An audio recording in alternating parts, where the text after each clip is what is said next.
വൈഫൈക്ക് അടുത്ത് വെച്ച ചെടി കരിഞ്ഞു പോയി എന്ന് കഴിഞ്ഞ ദിവസം എൻ്റെ ഒരു ഫ്രണ്ട് പറയുകയുണ്ടായി. ഇത് ഇത്രത്തോളം മനുഷ്യന് ദോഷകരമാണോ? അങ്ങനെയാണെങ്കിൽ ഇതിൽ നിന്ന് നമുക്ക് എങ്ങനെ രക്ഷപ്പെടാം? ചെരുപ്പിടാതെ മണ്ണിലൂടെ അവസാനമായി എന്നാണ് നിങ്ങൾ നടന്നത്? ഓർമ്മയുണ്ടോ? ചെരുപ്പിടാതെ മണ്ണിലൂടെയോ മണലിലൂടെയോ പുല്ലിലൂടെയോ നടക്കുന്നത് നമ്മുടെ ശരീരത്തിന് വളരെയധികം ഹെൽപ്ഫുള്ളാണ്. എങ്ങനെയെന്ന് നോക്കാം. നമ്മൾ ഇന്ന് ജീവിക്കുന്നത് ഇലക്ട്രോ മാഗ്നറ്റിക് സസെപ്റ്റബിൾ ആയിട്ടുള്ള ഒരു എൻവയോൺമെൻറ്റിലാണ്.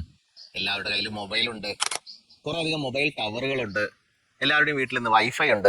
ഇതെല്ലാം പ്രൊഡ്യൂസ് ചെയ്യുന്ന ഒരു ഇലക്ട്രോ മാഗ്നറ്റിക് വേവ്സിൻ്റെ ഒരു വലയത്തിലാണ് നമ്മളിന്ന് ജീവിക്കുന്നത്. രാത്രി ഉറങ്ങുമ്പോൾ പോലും പലരും വൈഫൈ ഓഫ് ചെയ്യാറില്ല. നമ്മുടെ ശരീരത്തിലും ഉണ്ടാവും ഈ വേവ്സിൻ്റെ ഒരു പ്രഭാവം. ഇത് ഗ്രൗണ്ടിങ്ങിലൂടെ സാധ്യമാണ്. എന്താണ് ഗ്രൗണ്ടിങ്?